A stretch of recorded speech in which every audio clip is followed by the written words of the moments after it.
Hello, welcome to the Legend of Data. And it's Monday, and we would learn some data science using Python. So if you want to grab the slides, the link is there. So this time there will be more information in the slides than last time because last time I just like gonna show you around with the pandas, and I do some demonstration of how to use pandas and this time we gotta do this data visualization, and so today is the first time we talk about that topic, so it's gonna be more introductory, and we're gonna look a little bit into Matplotlib. So that's what I have planned in my head.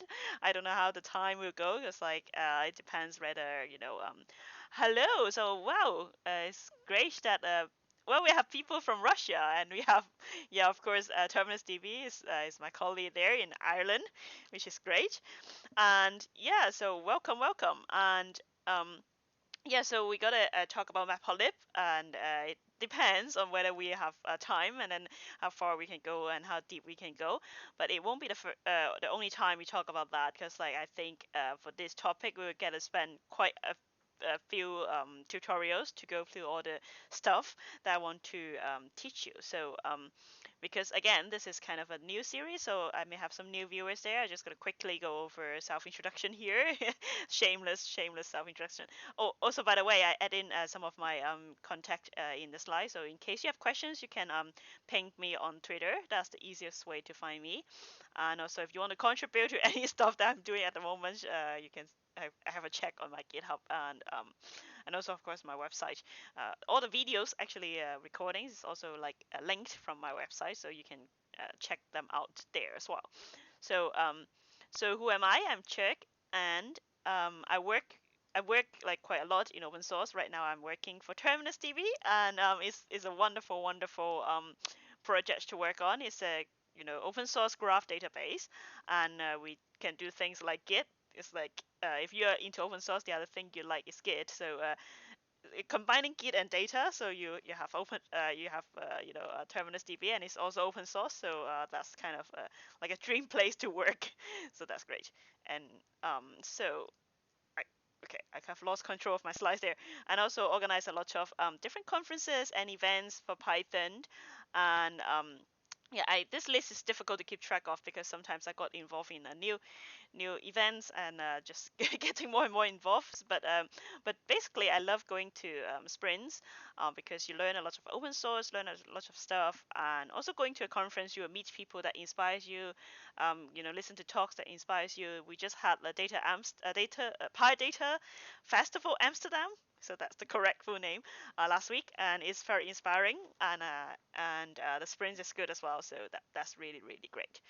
So okay, so enough of those kind of chitty chatty. So we got to talk about data visualization today. So first of all, why we do data visualization? I know some people don't like it. I have friends that they'll be like, because I tried to run a tutorial with a friend, not last year, 2 years ago now. So she kind of like, can you responsible to like the section of data visualization, because I'm not, like basically I feel that maybe she don't want to talk about this.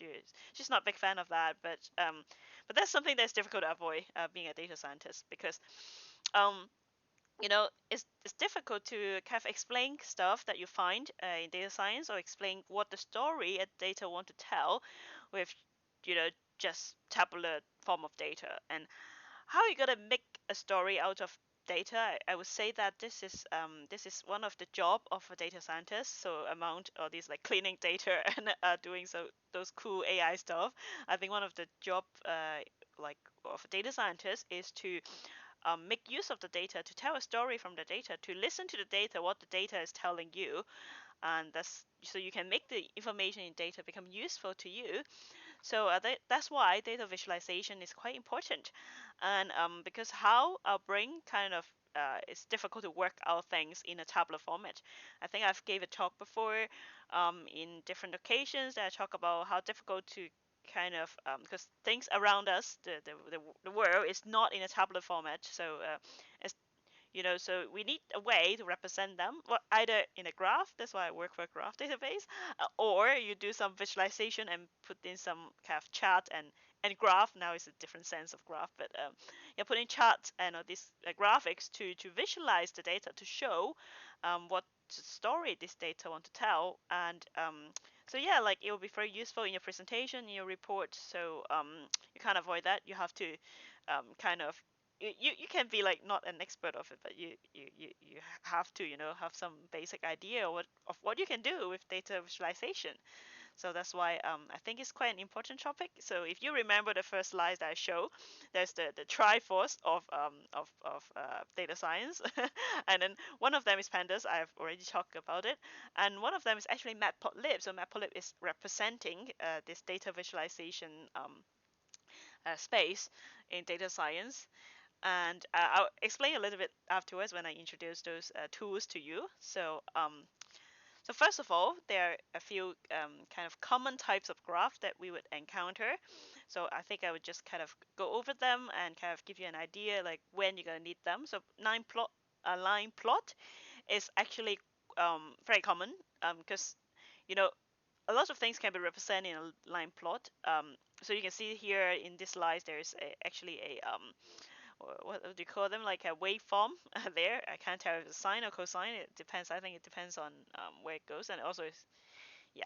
So so also a line could tell you a relationship among the data. So later when we talk about linear regression and all this stuff. So yeah, actually a line is representing a relationship. So that's why line plot is quite common, and sometimes you put a line over the top of other plots as well. So you see on the right hand side, I think it's a little bit difficult to see because like it's the line is very thin. There's a resolution may not be high enough to show, but so there's a histogram, and then there's actually a fitted line in orange that's kind of dotted there underneath. So yeah, a line plot is, it could be a part of the whole story, it kind of a part of the other plot. And so yeah, so and also in scientific calculations, a lot of stuff is represented in a line plot as well. So it's very common. I think it's kind of like a 101 of plotting a graph. And also I kind of one of the subject that I like is calculus when I was in school. And I think a lot of stuff is of course like a line plot, x and y, and then you have a line there. And you try to represent it in a formula and do some differentiation, all this stuff. So kind of yeah, I kind of like that. So on the right hand side is a histogram. So histogram is most of the time useful if you want to show a distribution of your data. So in data science, a lot of the data that you came across is actually statistics. So sometimes, so a lot of times it's actually useful to show a distribution of your data. For example, you can see like we have kind of like a more or less kind of like a normal distribution. It's not perfect, it got some noise in it, but it's more or less like a normal distribution among those. So I do believe that's showing an IQ of human. So you can see that the norm would be 100, and you've got some variations, of course, because everybody's different. So you got a variation there. So yeah, but for example, like a distribution can tell you a lot of the information in the data. You can argue that, oh, I can find a mean, I can find a standard deviation. Why do I need to plot a histogram? Well, because sometimes the distribution is not that perfect.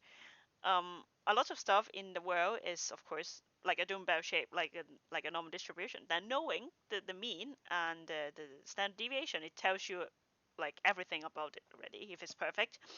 But a lot of things in the world is actually not a perfect dumbbell shape. It's not a perfect normal distribution, and um, then like knowing how it distributed is actually important. Sometimes you got two peaks, and then kind of there's actually two groups there. Then there's interesting things to find out if you plot out the distribution. So histogram is very useful in that way. And also in this example here, that of course is also plotted like with estimated with the kind of the curve of the normal distribution. So and compare them.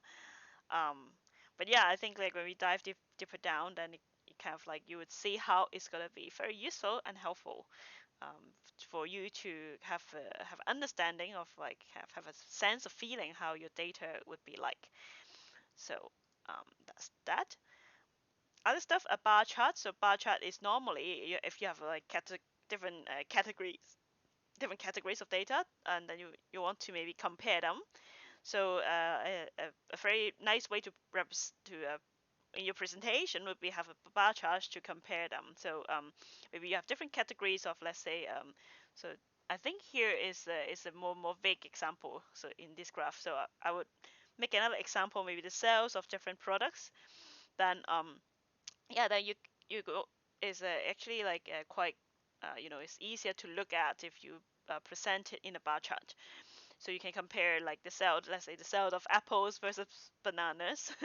Then if you put them like in two bars, then you can see how big of a difference that could be, and why the like then you can easily compare them. But like bar charts, of course, like I think it may be like already covered in schools. If it doesn't start with the zero, then it could be a little bit misleading. So make sure that if your graph, has those little, you know, not normal stuff, make sure you mention it in the legend or in the explanation, because otherwise it will be misleading people that the difference is bigger than it's supposed to be. And sometimes we put things in log scale as well. So again, like log scale helps you to understand the relationship of the data quite a lot, but again, you have to be really like stated very clearly that it's in the log scale, and why, so people understand why it looks that way. And how do you visualize data that shows how similar people look to each other? Ooh, okay. So yeah, so how people look to each other is how similar people look to each other. That's more like I would say it's a question of the computer vision things, that how you gonna quantize like how familiar a face is. So it requires like maybe um, some quantization of different measurements. Maybe like how far, like in forensic science, actually there's something to like to analyze a person's face. Maybe the difference between the distance between your eyes, the difference between your nose to your mouth, or things like that, and like how round your face is, your face, or it's like the length of your face and the width of your face, or things like that. That like the different measurements that you can quantize them, and then after you have quantized them, then you can visualize them.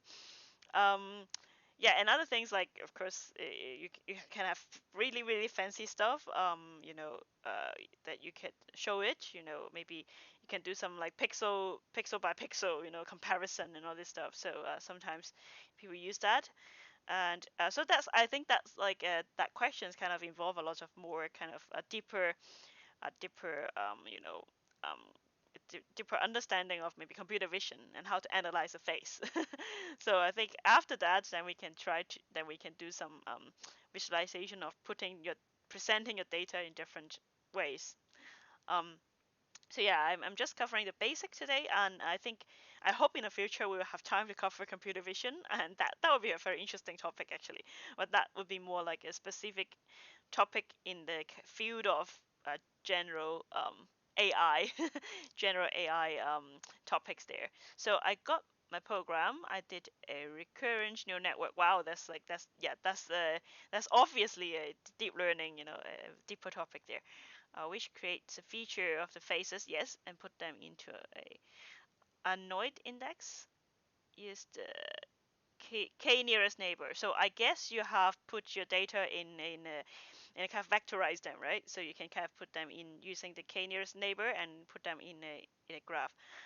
Um, I think the thing with vectorized data is that most of the time the vector is actually in a high dimension. So that's actually difficult to represent in 2D graph. So I can see that you have that question. So that actually requires some feature engineering there. So yeah, that's quite of a deep topic and deep questions. That's quite a difficult question. So thank you so much for asking anyway. So I'm afraid that we won't be able to cover that today because we're just going through the basic of visualization. So but sounds like a very cool project that we'd love to talk with you more afterwards. So ping me on Twitter and love to discuss about that. So So the right hand side is actually a bar chart. So a bar chart is, I think, well, my memory of bar chart is that, like, in PowerPoint presentation in my school years, I love using bar chart because it's super cute, and but I think right now it's not that in fashion, I guess. Maybe more in like a business presentation is still popular, but yeah, I don't think I have encountered them that much, like when I'm working, because I guess like a lot of time you can't simply put things in a bar chart. But yeah, bar chart is just like putting things in portions. So which portion is what. So I think it's really appealing to the eye because it's very easy to understand by looking at how big it is, especially if you have something that is almost as big as half of it, then it's very obvious. I think you will see more like pie chart, in medias, like for example newspaper, and maybe some voting results that people would represent them in pie chart, or maybe how many seats a party get, you see them in pie chart. So but you can also do that with Matplotlib that I am going to talk a little bit today. That's a little bit surprising because mainly use Matplotlib for the other plots, the bar chart, the histogram, and the line plot, and also scatter plot, but rarely use pie chart. So maybe we'll have a quick look of that, but I don't think we would encounter pie chart that often afterwards. So another type I mentioned scatter plot. So scatter plot is another very useful plot to see the relations between data. So most of the time it's useful when you have two axes. So you have maybe two sets of data, then you want to see whether they have a relations, then you can actually put all the data points there and see if there's, for example, if there's a linear relations, then all the things should be like gather around the x equal to y line there. And also you can see whether there are outliers, that you can see that like there's one that's super far, on the right, super far, like far on top. Those outliers, you can easily spot them. So, and also yeah, so whether like we can see that now it's like most data for this graph will be near 0 0. So yeah, scatter plot again is like line plot. It's easy to see the relations between datas. And yeah, data, not datas, I keep saying data, sorry. And yeah, and also in scientific, again, like scientific also is useful when you have a lot of data points and you want to try to maybe fit aligned against it. So in machine learning, that's useful as well. Maybe before you put your data in your model, maybe you can do a scatter plot to have a quick sense of what their relations are, and kind of decide which model you use to train your data. Um, and also scatter plot like usually comes together with the line plot, so they may be one on top of each other. To, like I said, you have all this data, you like plot it with a scatter plot, and then you fit it like fit some line on it, so you kind of it will show you the relations between the data. And on the right hand side, the other common graph is a heat map. So heat map is you can see this is like kind of a scientific scientific usage here, but it could be also be useful for categorical data to see, again, like see the relations of which category is related to which category. It's helpful in, for example, for you to spot some PCA analysis to find, so PCA is basically find in a more common way of explaining PCAs to finding what are the relations between the two, and how to find, independence relations and things like that. So that's the heat map, and so that's actually quite common. You will encounter them quite often. Um, box plot is again is useful because it shows the kind of the statistical distribution of that category. So most of the time, if you have a categorical data and you want to compare them side by side, but rather than a bar plot, because a bar chart is actually just comparing a certain value. So you compare two categories and two different values. Like I said, apple and banana, and then comparing their sell, right? How many of them are sold? Like number of item that got sold. So got sold. So you compare a single value, which is the item that got sold, like apple and banana side by side. But sometimes you want to compare the statistical distribution of those two data. So this I think is there's 4 courses, and then maybe the score of the students, so you can see how they distributed like um, this way with a box plot. So a box plot usually, the box here is representing, I think, the inner quartile, and then you can have outliers would be the dots, and then I think the extended arm there is like the third quartile. I'm not sure. Yeah, I have to double check. And also you can see the median there as well in a kind of a very fainted red line. I think it's not so clear in this picture because it's too thin, but you can also show the median there as well.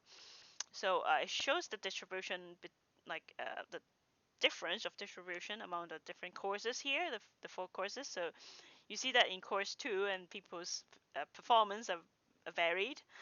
But course 1, there's like people more or less score the same, but there's students perform super well that got 100, but there are students, 2 students that do like very very badly for whatever reason. So it's there.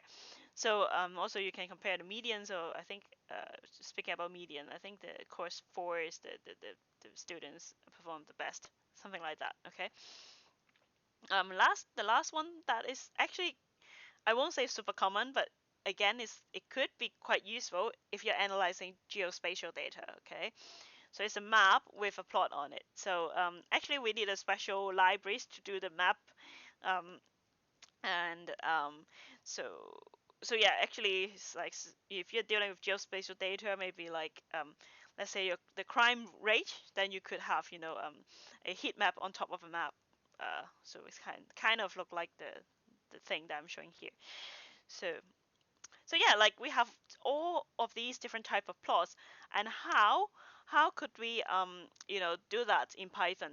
I know that like maybe you have done it with different tools. You may have done it with um, you know, more old school would be like the Microsoft Office. Like you could do that in in your PowerPoint presentation, or you can do that in your Excel.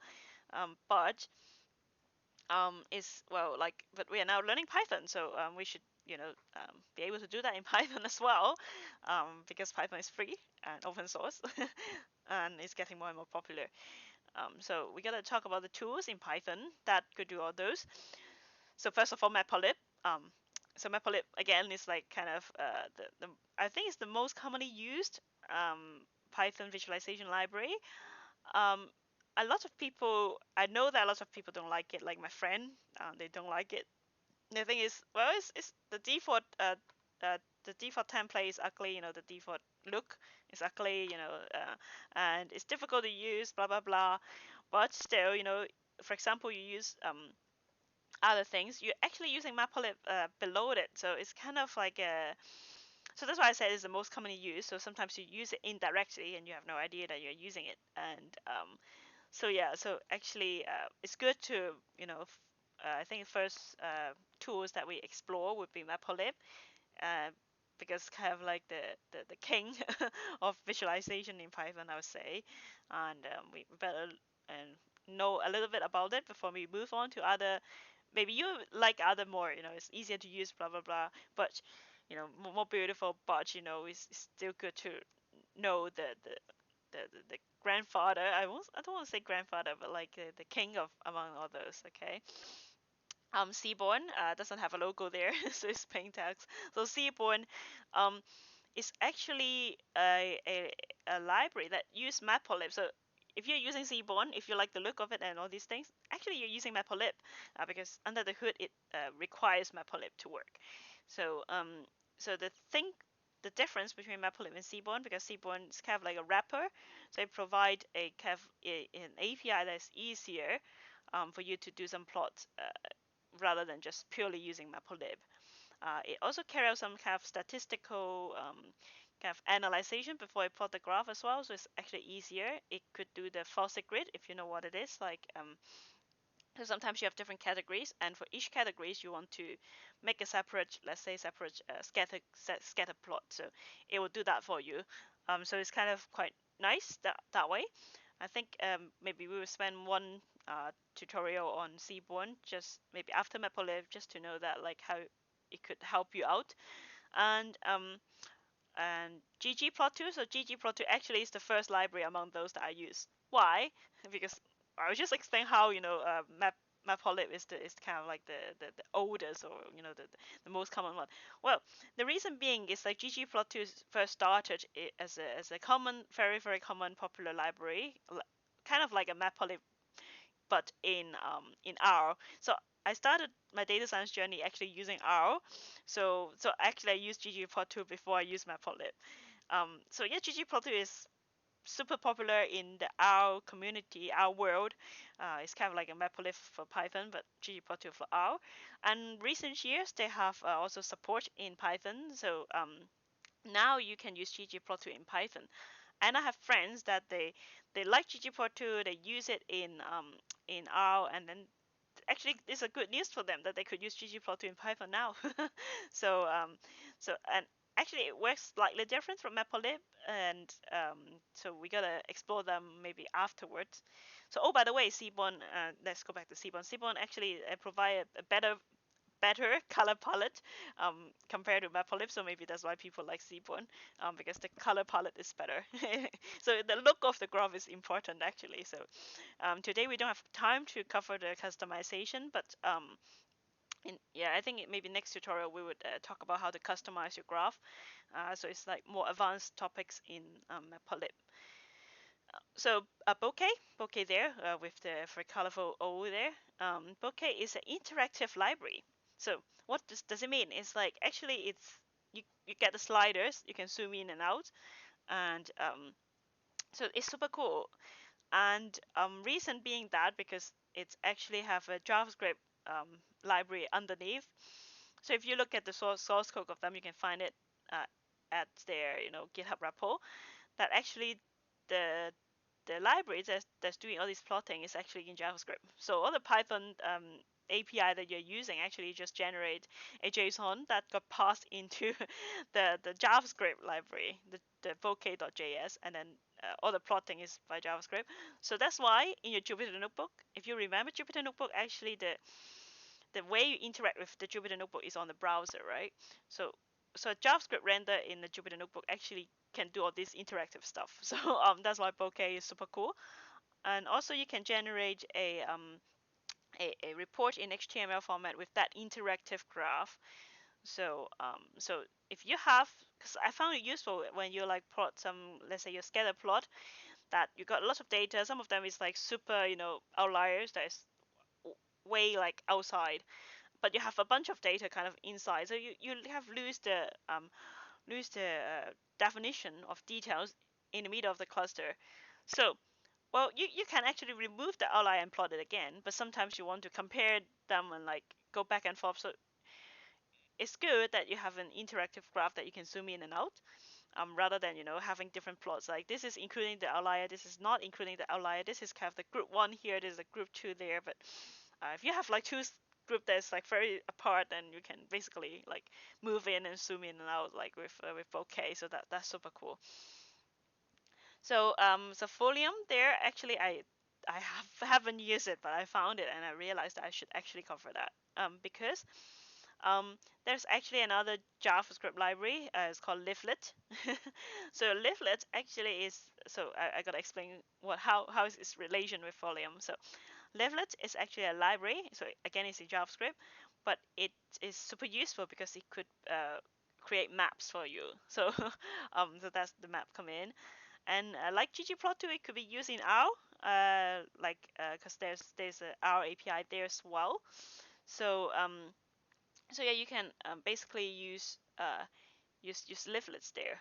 And so Folium actually is kind of like this bridge between Python and livlets. So it kind of lets you to put in a map, uh, like so the thing that I've shown you before, that map with the heat map there, like so that one actually like it uses the livlet underneath to give you the graph, the map. So actually that so if you use Folium in Python, so it's gonna communicate, so kind of bridging the gap between JavaScript livlet and Python, so it's kind of help you to use livlets in Python. And oh, I remember I forgot to cover Portly. Portly is again is another very common plotting libraries, and so It's popular in R, and now it's getting more and more popular in Python because now they support Python. But like I think I have too many to cover already, so maybe I would I would skip that one. But Postly is another one that people love. So yeah, there's a lot of different visualization libraries, but I think I would mainly like kind of cover these five. I would cover Matplotlib the most, I guess, and then a little bit of the other ones. Okay. So yeah. So okay, so we are half an hour in, so I gotta cover a little bit of basic Matplotlib, and we're gonna continue next time. So Matplotlib, so I said this like King is the grandfather of visualization in Python. So this is the Wikipedia page that I found. I love Wikipedia actually. I've never contributed to it, but I am a I'm donating to it, and because I use Wikipedia a lot in my work and everything. So I grabbed this information from Wikipedia that Matplotlib is a plotting library, and is for Python programming language, and also it support other stuff like NumPy, and also pandas also use Matplotlib as well. I will actually maybe cover next time that pandas and Matplotlib and things like that. Um, so yeah, because I didn't cover the plotting things in pandas, but because it's using Matplotlib under the hood, so maybe I would talk about that after today. So when I talk about Matplotlib, I can talk about pandas and Matplotlib. Okay, so yeah, it supports like all these stuff, like NumPy and all these things, and it's provide an API to do the plot. So it's actually plot into some application that is like a GUI toolkit. So in our tutorials, this GUI toolkit will be Jupyter Notebook. So we're gonna talk about using the Jupyter, like using Matplotlib in Jupyter Notebook, and it's designed to closely resemble MATLAB, but its usage is discouraged. So yeah, actually, Matplotlib is so why it looks that way, why is the look of Matplotlib that way? Why it's not very modernized? Because it's trying to resemble that of MATLAB.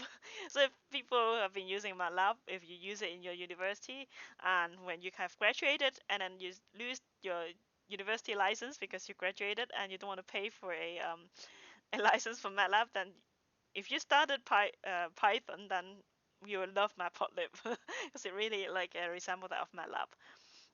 But of course, like it's kind of like a rivalry, because like, well, use Python, don't use MATLAB and all this stuff. So yeah, its usage is discouraged. So I found it very funny, this statement here. And yeah, SciPy also make use of Matplotlib. Like I said, Matplotlib is actually used under the hood for a lot of things. Okay. So another statement is that Matplotlib has pledged to not support Python 2 past 2020. Another reason to ditch Python 2. And they have signed the Python 3 statement. Stop using Python 2. um, yeah, it's very interesting because like when I started my first data science job, which is only like a few years ago, then like my colleague like I tried to install Anaconda in my work laptop, and my colleague that time was saying like, oh, install the Anaconda for Python 2.7. But like who knows, like Matplotlib is not supporting Python 2 like only a few years after. So yeah, so if you're still using Python 2, quickly like upgrade to Python 3, please. Okay, so yeah, let's get started. Let's use Matplotlib in Jupyter Notebook. So let's come here at our notebook. I've already opened it. I just like finished editing it. So first of all, you have to install Matplotlib. So let's do that right now. So yeah, actually I don't have it, so it's like it's installing it now. Yep, it's done. And then so remember I've talked about those Jupyter Notebook magic. I don't know whether I should make it bigger. I think it's already very very big. Okay, so maybe this is better. So yeah, so there is some of these magic in Jupyter Notebook. So one of them is Matplotlib inline. So this is super important. Why? Because I have another story to tell. So I had a friend that I have a friend that he is actually a very smart Python engineer. He is actually his career path was like he was working in with all these web framework and all this stuff, and then he's interested in data science, and then actually he's very smart and he's like quite good at math as well. So he's quickly moved his career from that into data science. But like, but the thing is like, so the first time he encountered Matplotlib, he was like, "Oh, why it doesn't work? Why is like?" And then I was like, "What happened? What's wrong with Matplotlib?" And then he forgot to put this Matplotlib inline there, so he just, well, I guess that when he was using Matplotlib, he just go to the like all the good engineers, like go to the documentation. So he kind of like everything he does was perfect, except that he forgot to put this like Matplotlib inline. So every time he tried to generate a figure, that it would be like open in another window, and it's like he really hated it. It's like, oh, Matplotlib is horrible and all this stuff. And I was like, wait a second, you didn't put this Matplotlib inline there, so that's why it's causing you all the problem. Um, so yeah, for Matplotlib to work in Jupyter Notebook, you have to use this Matplotlib inline magic, which means that the graph, the plot that you generate, actually will be in line with all this code. So you will see later that actually if you have, for example, if you have run this code snippet, it would be actually like the graph will be shown below it. So rather than it just open another window is super weird. Um, yeah, because you just need that to make Matplotlib the plot appears on the same page with your code. So yeah, so please remember that. Another thing is that actually if you just run that line, right, you already have Matplotlib. You don't have to import it. But most of the time, what we will do is that we'll import matplotlib.plyplot as PLT. So this is another thing. It's like import pandas as PD. So it's a common, uh, well-known abbreviation for matplotlib.pyplot. Okay, so pyplot is actually a module within Matplotlib. So it's used to make all this plot in Python, obviously. So Matplotlib also include other stuff that maybe they have some sample data, maybe they have other stuff that kind of help you to plot the graph. But the Python interface is actually in this plyplot. So we would import it and make it called as PLT. So that's why we would do that rather than typing matplotlib.plyplot every time. Okay. So and yeah, so that's it. So I guess I have to run it to import it. Yeah, so it's successfully imported. So I gotta cover just some basics with you. So like first of all, it ain't gonna be anything sophisticated. Like I said, the most focus of these data visualization series would be mainly in Matplotlib. So there's so many things in Matplotlib that you can customize. And if you look at one of these tutorials, so I only put two links here. That is actually the simplest. So this is kind of like really beginner's tutorial here that kind of go through step by step of how to make the plots, how to maybe make some changes, for example, changing these colors and also the icons, the dots become a triangle and a square there. And yeah, so like all this stuff is very very basic. But if you dive deep down into the Matplotlib documentation, you'll see that actually there's quite a lot. So here you see that these are the sample plots. So these are kind of like beginners tutorials. So you see that it could also show an image. So there's contouring. There's so many things that Matplotlib can do. Uh, because it's try to kind of like three-dimensional plots, all these stuff. Some of them I would show you in a bit. Yeah, even like polar plot. So this is super cool. I think it's most useful when you do scientific calculations. Um, so yeah, like, well, this is like for a specific EGG GUI. So yeah, but this is not for the Jupyter Notebook. This is for other like applications. So Heatmap, of course. So yeah, like, so these are only the samples. So I can show you the whole tutorial there. There's like, that was like only one part of the tutorial. You can see there's like so many things you can do, um, so many things you can customize as well in Matplotlib. So that's why it's so complicated. That's why people found it, scary to use Matplotlib. But I think it's just because it's powerful. And so yeah, so because it's for a general purpose tool, so people find it quite difficult to understand, a bit complicated. Um, so yeah, so that's that. And let me show you. Yeah, so I would just like do some example here today, and I think next week I will cover like maybe changing the name of the axis, change maybe having multiple plots and all these stuff, and it depends whether people are more interested. Maybe we can go deeper into maybe a little bit of you know um, how Matplotlib's the canvas work. How the objects, different objects. So it's like pandas. We tear apart the pandas data frame, right? So we tear apart like how Matplotlib works and all this stuff. So maybe I will talk a little bit about that as well. And then of course like Matplotlib with pandas. So that's I gotta cover maybe next week and maybe the week after as well. So that would be Matplotlib for you, and maybe spend a little bit of like a couple of tutorials covering the rest of the toolkit that we have. Okay, because that's the plan. That's the plan. Okay, so first of all, before we run the examples here, we would import NumPy. Reason of doing that is because we would use a lot of NumPy's functionality to generate the example data. So you see that I call the sign here. So I arrange an array. So this is all these example actually is like a copy from this tutorial. So yeah, so you can see that is yep. So this is just showing a sine plot here. This is the very nice curve that like I showed you earlier. So yeah, so this is a sine curve here because it start with kind of yeah, because it was a bit strange because like oh it started at 1, so why is it a sine plot? Because it kind of moved the axis up, so it's 1 plus, so that's why it's a sine plot. But like rather than start with 0, it moved to 1.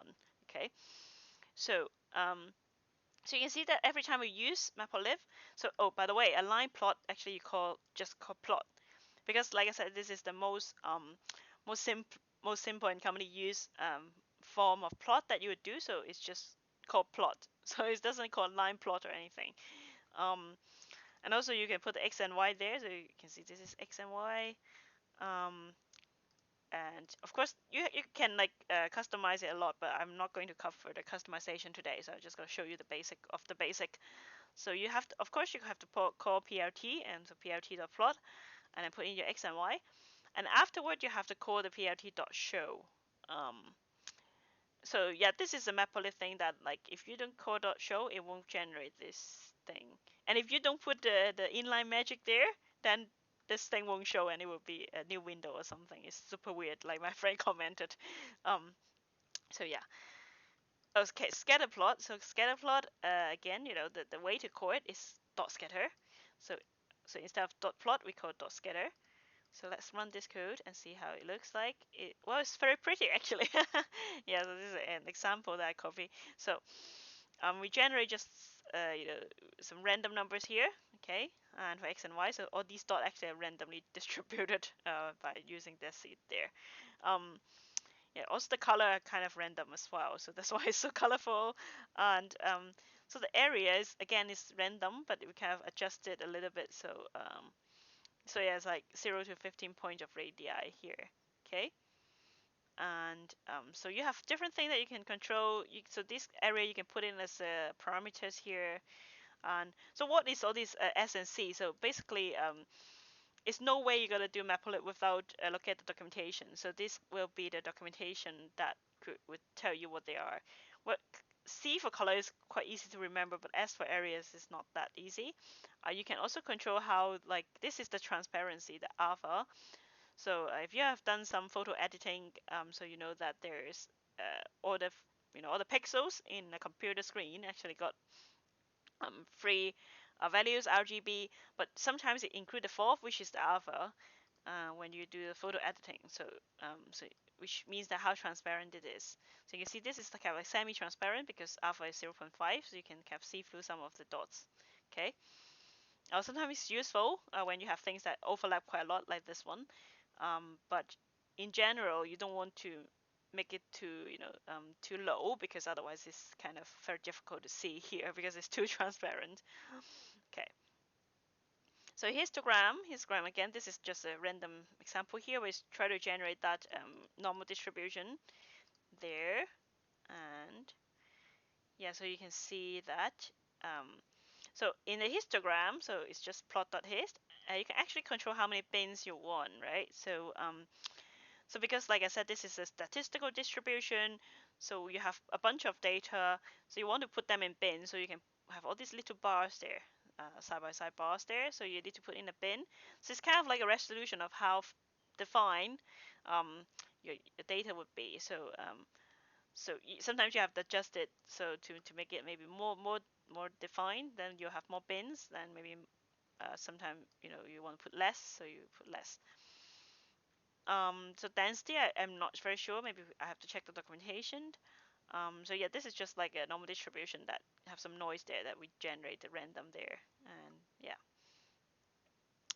So and pie chart, like I said, uh, Matplotlib can also generate pie charts, which is not very commonly used. So actually, yeah, you can see that.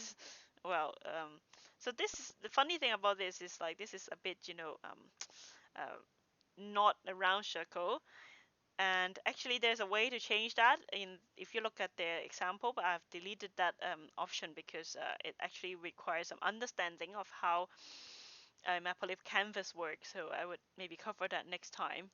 But if you really want to know how to plot a perfect circle, you need to go to that documentation. But this one is a bit squished. So yeah. So you can have the label there, you can have the sizes. So this is actually the percentage of it. And yeah, explode. So it's like, oh yeah, so it's kind of like remove this bit. So maybe this is the maybe like if you're presenting your company with your competitors, or maybe you want to make your company stands out, you can do this. Um, oh, by the way, this is yeah, order and plotted counterclockwise. So kind of, so it's like fork, log, dogs, and hog. So it's go like that direction. Okay. And yeah, so so yeah, there's all these different things you could adjust. So make sure you check the documentation. So what else I could show you? So I think, yeah. So let's go to the tutorials to see if there's anything interesting, because we go a little bit faster than I planned it, which is fine. Hmm. Let's see what we can do. So maybe I'll go to that like more basic tutorials and see what we can cover as well. And yeah, so you can actually plot more than one line there. Actually, you can see that. For example, this one. Okay, and yes, I would maybe put it under the line plot because this is a line plot, basically. And I can explain this one a little bit more. This is a very interesting one. So you have a t, and then so so it's actually the x-axis is t, but there's actually multiple y-axis. So one of them is like just itself, so it should be just like a straight line. And then the color of it, so the color will be red, and it will be a dashes.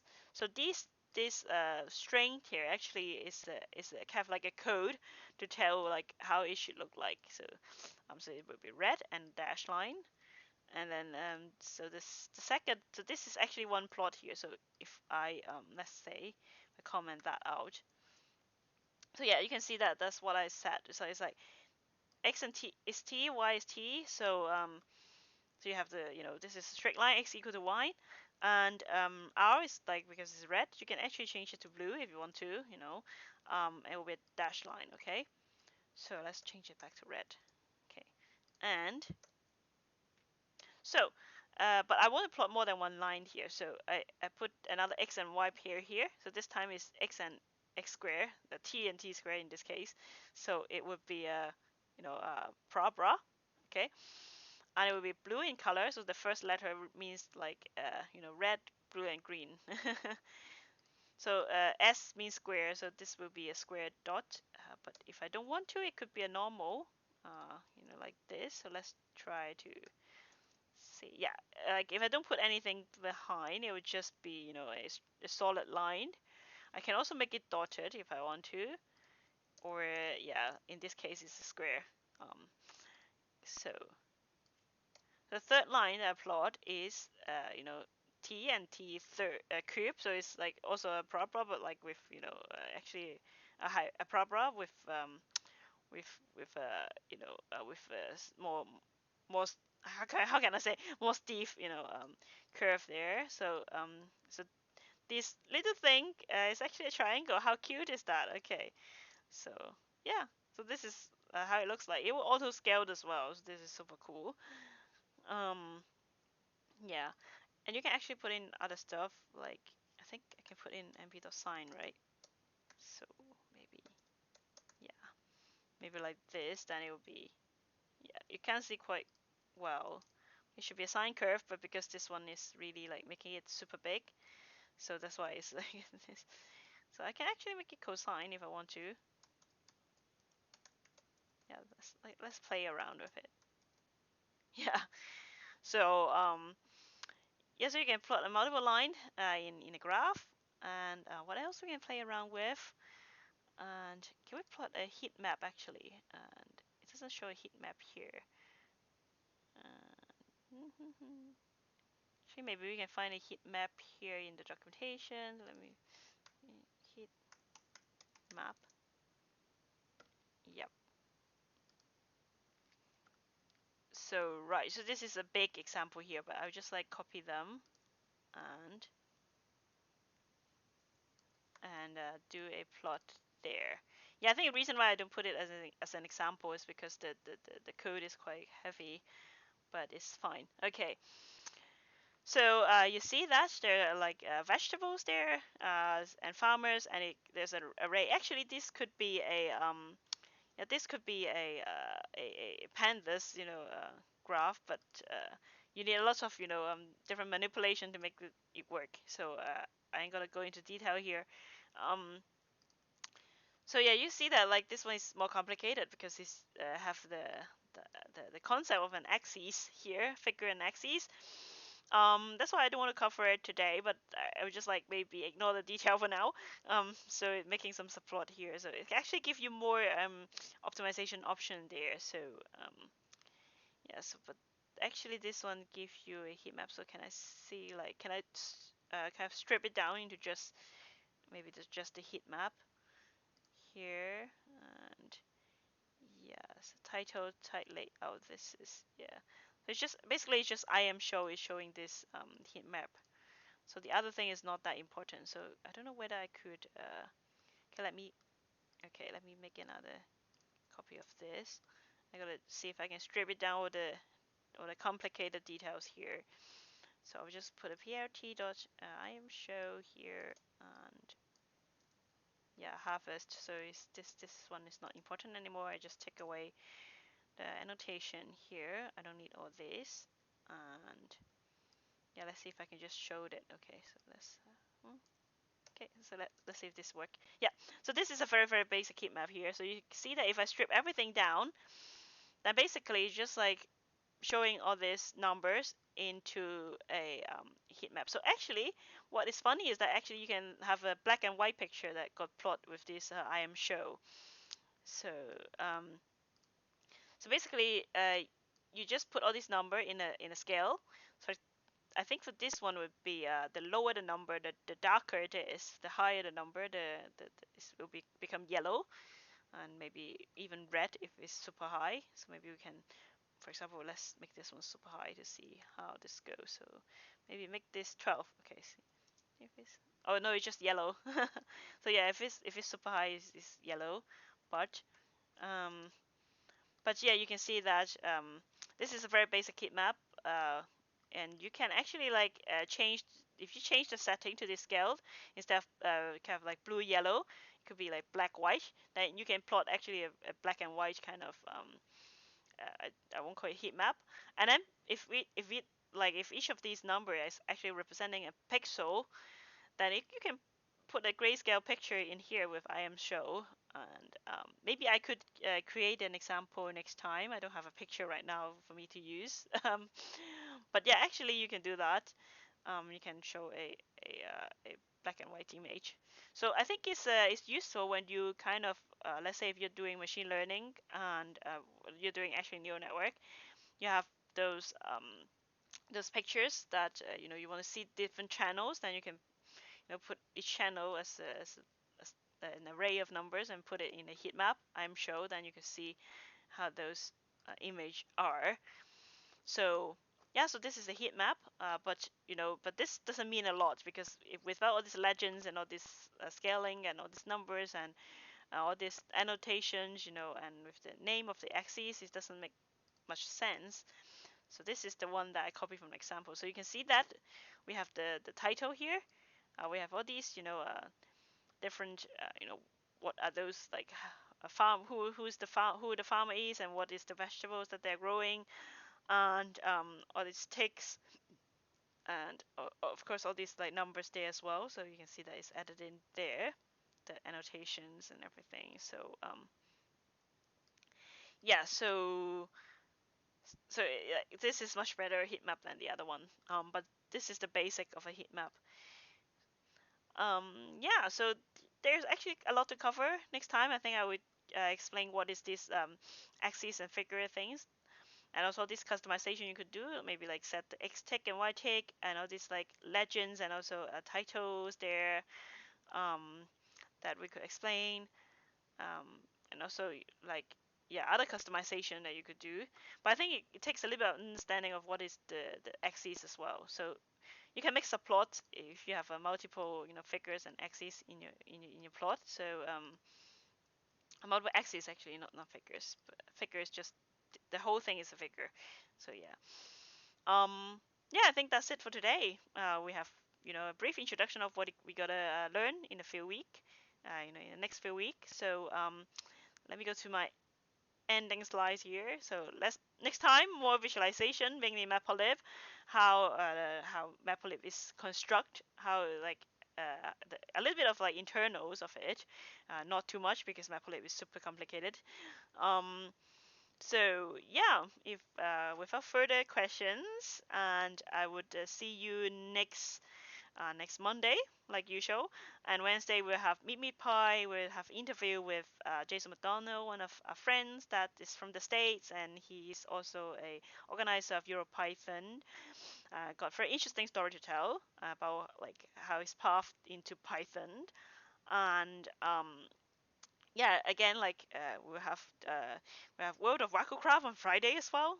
Stay tuned to that, and we gonna continue working on our IMDb movie data. So yeah, it's exciting things going on this week. So I will see you very, very soon.